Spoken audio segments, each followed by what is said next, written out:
भाताचा काला कशासाठी तर दही भाताचा काला या स्थूल देहासाठी. अहो महाराज या शरीराला चालवायचं आहे तर खात लागेल कधी. आपण का तपस्वी आहे का वायू भक्षण करून आपण जीवन जगू नाही, काहीतरी खावं लागेल. म्हणून दही भाताचा काला हा स्थूल देहासाठी. आता ऐकून घ्या दुसरा काला म्हणजे हरिनामाचा काला. तर हा हरिनामाचा काला लिंग देहासाठी, सूक्ष्म देहासाठी नाही का.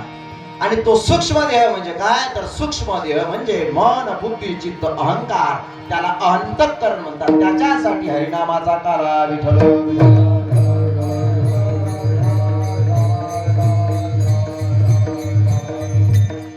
तिसरा काला महाराज, तिसरा काला आहे जीव आणि ब्रह्माचा काला. जीव आणि ब्रह्म आपण कोण आहोत? जीव. या जीवानं कुठे जायचं?